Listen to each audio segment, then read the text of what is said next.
welcoming Vaibhav today to our very, very brand new show called By Purpose. It's extremely direct, as the name says, that what we will be talking about. Let me introduce you to our viewers here today. Vaibhav heads marketing and communication at Nudge Foundation. He has very rich experience in amazing brands like PepsiCo, IBM, and Shiv Nadar Foundation, and so on. And comes from a rich background of being a marketeer for many, many years, many decades. So, really looking forward, Vaibhav, to have this conversation with you. It is a frank, fun sort of a conversation about two marketeers from sector who have also sort of transitioned from for-profit world to the development sector. I am absolutely thrilled and looking forward to what comes out of this conversation. And I'm only interested to see how many more conversation gets created after this, this opportunity that you have given us. So thank you very much for coming on board um, and creating an environment of collaboration. Thank you, Preeti. I mean, like I'm very privileged, honored to be here on this show, and I think it's a great way to start collaboration for marketing in the sector, for communication in the sector, and I think purpose is what has driven both of us to this path, and great to have conversations around purpose-led marketing, purpose-led communications, purpose-led work. Very happy to be here. Fantastic. I mean, I think the magic is created when two like-minded people, two like-minded organization or more sort of start speaking and are there in the same room, same thoughts and so on and so forth. So I'm really, really looking forward to this. I think let's just jump to the questions, and our listeners are really eagerly wanting to know what is it that you will, even I'm very eagerly wanting to see that how what do we learn from you today in this conversation. And that takes me to the first question, which is about you, Vaibhav, as a person, like, as an individual. What is your sort of take? What's your definition of purpose-led marketing? How do you look at it? I feel if you break that word into two parts, right, purpose led and then marketing, um, I think purpose has to be integrated first within uh, within the culture of your organization, within the operating principle of your organization before you try and communicate that purpose. So you have to live and breathe that purpose, because otherwise it might sound very inauthentic, right? If you're just doing it and jumping from one thing to another. And I think, therefore, purpose-led marketing starts with purpose being embedded into the organization first, in terms of how you build your culture, how you hire, what are your processes, how you portray your leadership to the world, how each individual behaves inside an organization, and what are those little things that you take care of while you are solving the larger goal. And once you've integrated that purpose, it is then that marketing can take it uh, to the world. Marketing can make it travel, and I think that's what my definition of purpose-led marketing would be. It's an old concept. Some people have done it really well. Some people have tried to do it well, and they might succeed in a while. Some names come to mind. I think uh, what the audience might know as very common name is Dove, right? And it said that everyone is beautiful, and it actually embedded that purpose in how it did product research, how it served its communication uh, to various women, and leaving no one behind. Another brand that sort of comes to mind could be Lego, right? Lego, while it seems like a children's brand, but adults use it as well. It has that imagination, play, insight embedded into how they design, how they communicate products. I think closer to home, uh, some names come to mind. Tata Tea probably did it well, right? Jagore campaign was about social awareness, and they just didn't talk about social awareness through their ads, through their communication. They also actually did some school activations, did social activations on the ground to take that message forward, and that's how they embedded it within their larger strategy. Daag Achhe Hain comes to mind, right? Surf Excel. It actually led its communication with how play is so important, how empathy is so important. If you actually look at those communication and look at those ads, you'll see that, and that's how they not just spoke about it, but they again sponsored certain drives, supported certain organizations that led to embedding of this message and core purpose within their organization. Um, so I think purpose-led marketing right now, if you look at it, it's sort of becoming essential. I mean, I've seen research and reports saying that 2025 is a year of purpose-led marketing. Accenture had this report where they said that, if audience sniff that you communicate purpose which is inauthentic, they go away from the brand and don't come back very soon, right? And right now, with how we are in this world, it's so easy to build communities with social media apps. Now is the actual time when you can build communities driven around a certain purpose, and take that forward. So it's very exciting time for purpose-led marketing. The first point that you mentioned is just absolutely the most important part, which is if you don't embed it in yourself first to start with, if you don't believe in it yourself, and then, of course, your teams, your organization, and the overall culture of believing in purpose, or believing in doing something that's larger than just your life or just your objectives, and you know driving something together. If that DNA is not built, then it's not, in fact, then it just doesn't make sense, because yeah, I mean, people nowadays, they were also before, everybody, the consumer at large, are very smart. They exactly understand who's saying what, and where does the authenticity lies.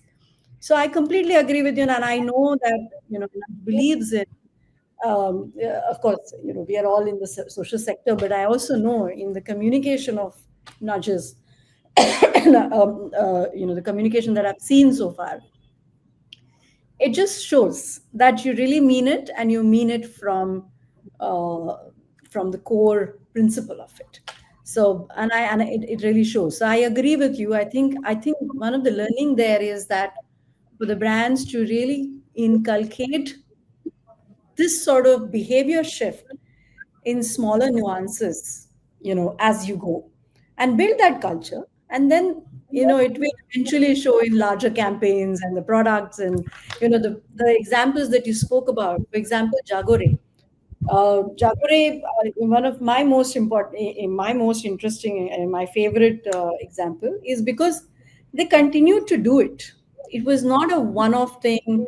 It was not, oh, let the season have come. There is some gap. Let's do some campaign. You know what I mean? Like Yeah, you will understand. You understand what I'm saying. So it was not a one-off burst to let me increase sales. Therefore, and there's nothing wrong in it. I have said this in my previous conversation. Of course, you need sales. Of course, you need revenue. Without revenue, there's not going to be a purpose. Kehte raho koi, that's not going to really work. But yeah, the fact that Jagore and the Tata team really went on doing it, they built technology solution. They created an app where you can actually sort of go on there. You sort of nudge people in different areas, and they picked up some of the different thematic challenges, social challenges that one has. So I kudos to the team, because they really went for it.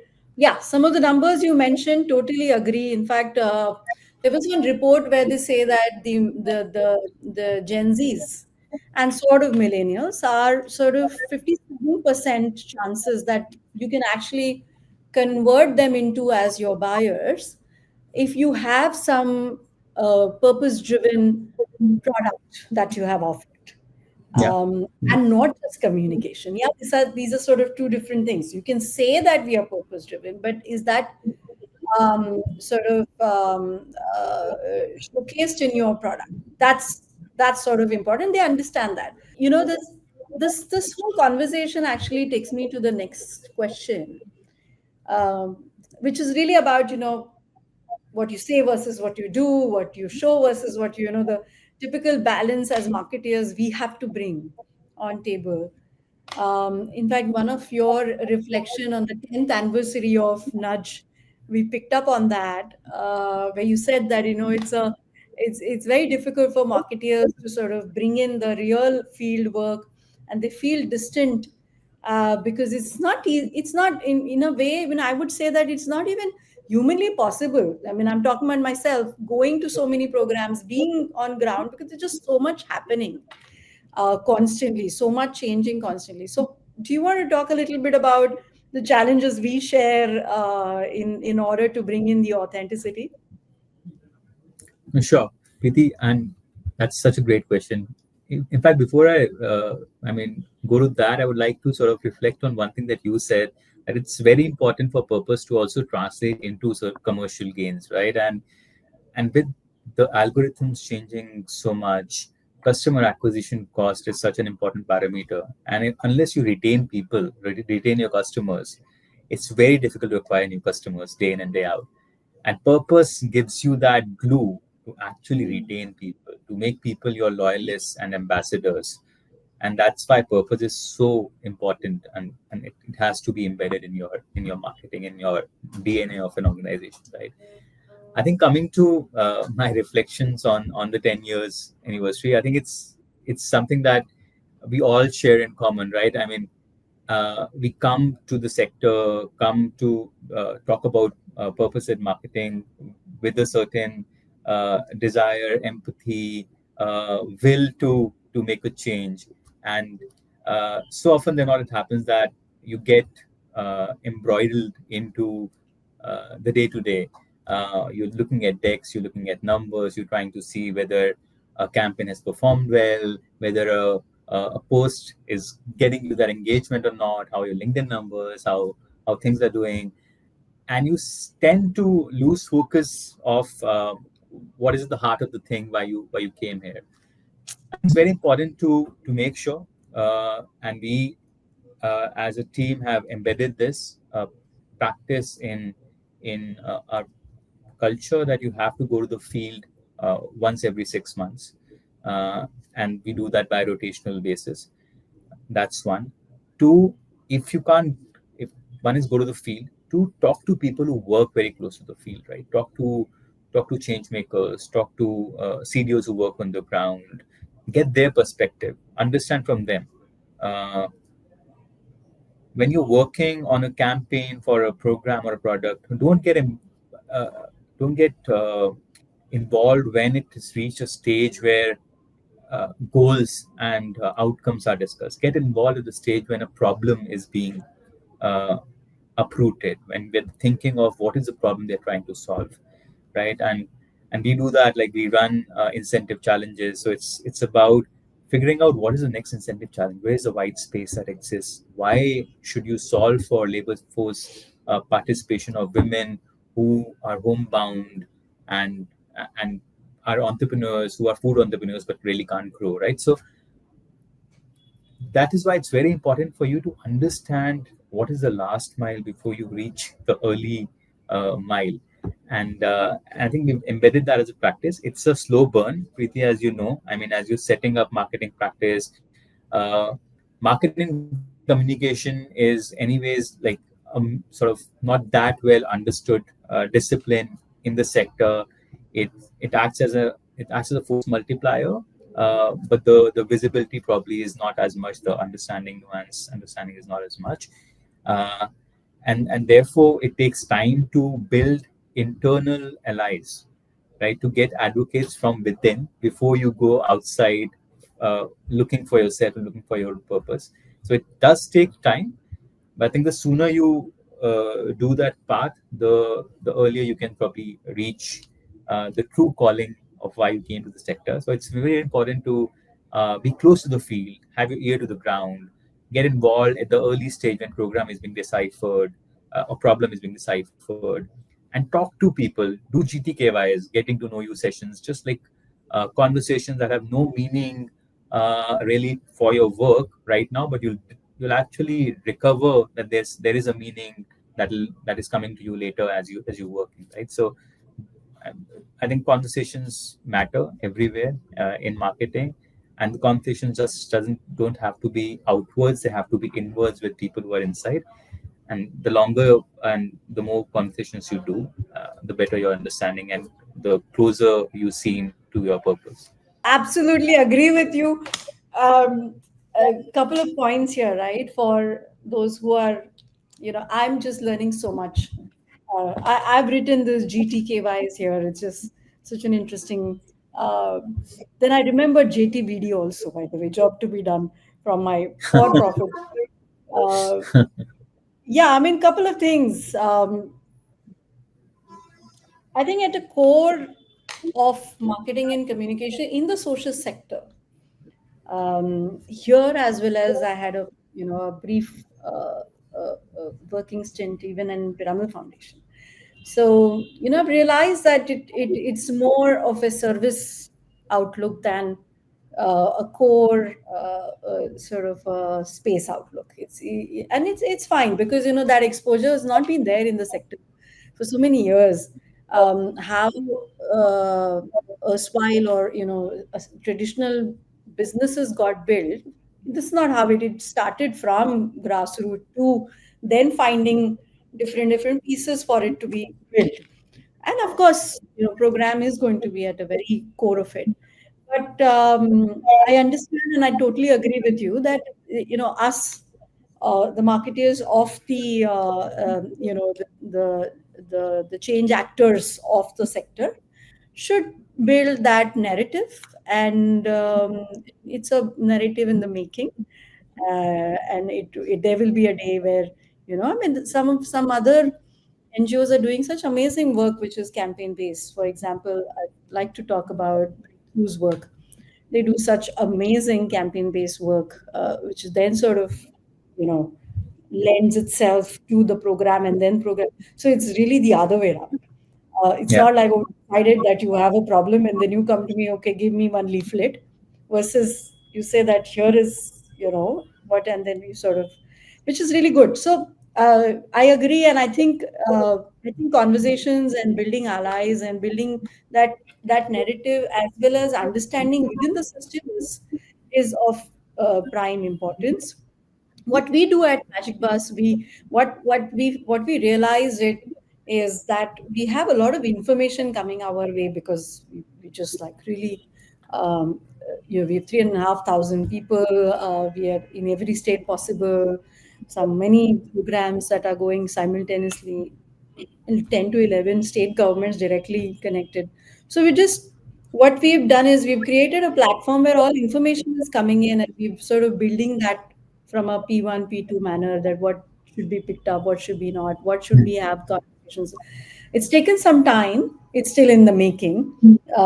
Also going to the field is also very important. Uh, but yeah, we're also learning. We're also learning. So thank you very much for giving us so much um, insight in the way you guys work, and we will pick up some of these ways to work as well. Coming to the point of allies, I just love that word, right? How do you sort of create allies in external brands, bigger brands who can, we are NGOs at the end of the day. We have limited resources. We don't have, and we don't have the budget to do any TL at all. They're very, very limited resources. Yeah. In fact, this is one of the point I was talking to somebody and said how NGOs are expected to do everything at a very, very minimal resources and solve very, very major problems. Yeah, you have true. really, really small resources. Kam mein karo, jitna ho sake, do it in less, but solve like life challenges, like large challenges. You know what I mean? Yes, So yes, it's just really interesting. Uh, but I think the answer lies in bringing in allies, strategic partnerships. We are really trying to do something like this. I will be happy to sort of understand from you. that working with major brands and getting their help to amplify the challenges of the society and really find that solution together, and eventually doing a purpose-led marketing. It could start with something really small, because I know these partnerships really take time to align, because there's just so much to align. Yeah. Any thoughts there, any frameworks, any ideas or examples that you have? I think Preeti, intrinsically you also know that, I mean, we it doesn't start with looking for sponsorships. It starts with looking for shared stories, right? And Hmm. it's again value alignment. If someone is looking for the same thing as you are looking, you become musafir along with that person. You become a uh, compatriot and sort of a co-traveler, and that's what we try and find, right? If, let's say, for example, if we believe that a brand has a core impetus in skilling, let's take LinkedIn for example, right? And we also work in skilling, then there's a shared mission. Now how do we figure out in the larger umbrella of things, because this is like a Venn diagram, what is that commonality that we can explore together?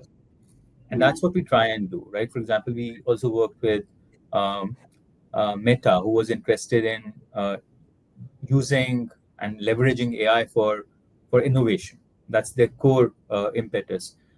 How do we, in that circle of innovation, find if social innovation is also important and inclusion is also important, and see that technology can help navigate that gap, because they are looking at a full bigger picture and they don't want to leave any white space. But in that bigger picture, can we find a smaller umbrella where we come in with our expertise and help them navigate that way? So those are the shared stories that we look for. And even with, like, I mean, we're also very fortunate to work with government departments. So, for example, the Ministry of Social Justice and Empowerment, right?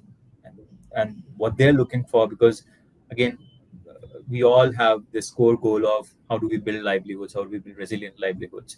And in building resilient livelihoods, it should be built for everyone, like no one should be left behind. And therefore, if someone is from a marginalized community, if someone is a PWD, how do you also get them into the conversation? And therefore, uh, that is what that ministry is looking after. How can we build a dialogue with them? So I think those shared stories, as long as you keep exploring, there's a lot of shared stories. Everyone is trying to solve for something where you'll find a commonality, common goal, and that's what we try and look for, and then uh, figure out what is the expertise that we can bring in. Because people don't like people who tag along. People like people who Hmm. are are partners and co-collaborators, and Hmm. therefore we do deep research in what is the value we bring in. Or if we don't bring in value, we look for partners who can bring in value, uh, and we together go and pitch something. Right? Even for example, when we run challenges, and you rightly spoke about how purpose is actually a thread, right?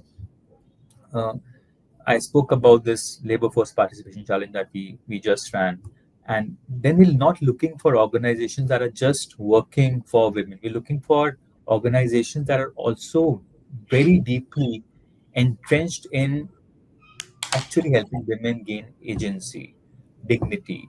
Are they speaking about those values? Uh, then there's a shared connection. So I think we just try to find shared stories, shared connections, and there are enough and more shared connections that we can find and leverage and convey strongly, so that people feel motivated to partner with us. Great examples, and I really admire your work with Meta, by the way. It's really spot on. Livelihood and innovation, and how do we sort of, digital is the need of the hour, and it's a win-win situation for both parties, right? I think I also realized that, of course, there is a shared thought and shared stories, but like you rightly said, that how does resources match? Because unless you don't, what value add are you bringing in? Because you might feel something, I might also feel something, but how do you make that that feeling executionable? Yeah, And that there lies the magic of long-term partnership. So Um, Nash has got some really brilliant examples, and really congratulating you guys for doing some amazing work in that space. Thank you so much. Um, yeah, and also these running challenges. This is something we have learned from. We keep checking. Um, this is so motivating, right? There's a interesting, healthy competition that's going on, and everyone wants to sort of achieve something. But yeah, I mean, coming this actually, one word has stuck with me in your previous answer, and that takes me to your next question: is how do we become musafir? Musafir is such a lovely word, because it almost sounds, it's a continuum. It's something that you do for longer period. You're not like just in and out. You're just together in it. I think, you know, us as social sector organizations and, leaders in our own spaces, um, we should sort of come together, collaborate, and really solve that one large piece that all of us are sort of gunning for in terms of purpose that we are solving for. So over to you. This is the last piece of the conversation. We'd love to hear from maybe your perspective at the moment. Of course, it's sort of a large question to solve in next 10 minutes. No, great. I think pretty like you rightly said, it's large question, and would love to be a part of a core group that tries to solve it. Right. I think there's so many things that we can collaborate on as a sector. Right. Uh, the common libraries that we can maintain, right? There are, if it's a rights-free library where we have uh, photo shoots, video shoots kept, everyone can actually, why go and shoot that again? We can use those, because we know how to capture those things, right? Every one of us, we capture it with so much heart. Why not cross collaborate and use that resources from that library? That could be one. The other thing could be, beyond library, there's so much learning. How do you run campaigns? How, what works? What doesn't work? How are things changing? How are the algorithms changing? How is the narrative changing? What are people looking for now? What are they interested in? How do you communicate to them? There's so many of those deep insights that again remain in silo. And what is a platform that we can bring in uh, to actually share them? This is such a great platform. This podcast that you're doing again. Can we do a sector learning podcast on let's say on verticals, on functions that are important but still need certain uh, understanding, and how can we build those functions narrative through short 10-minute interactions, 20-minute interactions? That's another sort of great thing. I think one really daring thing that we could also do is how can we collaborate on like one theme? Let's say all of us, if we work in livelihoods, and sort of make an ad council and get the biggest agencies, because if we pool resources, we can actually reach out to them and also Hmm. call out not just through resources, through money, but also to the larger calling, because it's all of them, all of us together. Can we do a nationwide campaign on, let's say, livelihoods, on all skilling, Hmm. on education, as a collective? Because it's about the issue. It's about a purpose. It's not about a cause, right? And purpose is bigger than the cause at the moment. It's a long term thing that we're trying to solve. I think those could be some ideas. I think this ample scope for collaboration. We were discussing this offline as well. This is a great start. I think we should carry this momentum forward and look forward to maybe having a charcha, having an on ground convening of our own Yeah, someday in yeah. the future.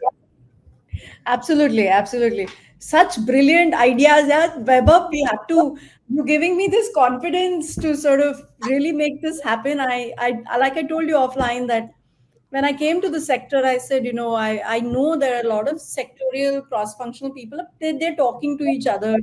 They're, so I said, why marketing and communication is not talking to each other? So that's how sort of one of the reasons why this podcast also started.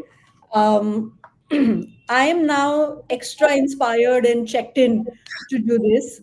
I'm loving all the ideas. I think there is internal and external. Of course, internally we can, you know, gallery sharing is the bane of our existence, right? Like the marketing and communication people, it's really tough. Like that space is really tough. If we can solutionize that, that'll be just fantastic. Even an overall national campaign. I think you've come up with some really brilliant ideas. And I hope that we sort of really make this happen. I truly agree that it is at Magic Bus we really believe in collaboration. We believe in really the whole thought leadership of the space. It's not about Magic Bus. It is not about, if I may say, Chacha. It is not about any brands. It's really about how we can have all the young people in our country get best opportunities of sustainable livelihood, build agency in them, and they are able to live their lives in this big bad difficult world. How do we do that? Then it's not about 2 million, 10 million, tumhara mera. It's not about that. How do we sort of uh, really bring that thought in, even any other, like even the person who's not in the sector, someone who is just like, how do we ignite that thinking in that person's mind? Oh my god, this is a problem we should really look at. Hmm. Um, so that's what I also keep thinking. But I can't believe it's 30 minutes already. We have had such a good conversation. Leaving it at this right now. More when we meet with our more colleagues, and one day, we will definitely have a in-person convening uh, under this conversation. And but really, thank you so much, Vaibhav, for joining this conversation. We are so happy to have you. And we learned so much today in just 30 minutes. I'm sure even our listeners and those who are watching this podcast would also drive a lot of value out of this conversation that has been so engaging. And thanks to you, Vaibhav. So, No, God bless. thank you, Preeti. I mean, I think conversation depends on the host, how they steer it, and thank you for first, I think, seeding this platform, thinking about this idea, and then being such a wonderful host to actually uh, make your guests feel so comfortable and having those questions that bring out the best in those conversations. Thank you so much to you. Thank you so much to Magic Plus for creating this platform. And like you said, look forward to more collaboration. This is just a beginning, and we'll definitely uh, now take uh, that collaboration mantle forward, starting with this podcast. Absolutely. If I may dramatically close this picture, abhi baki hai mere dost. I will see you soon. Have a great rest of the week. Bye bye.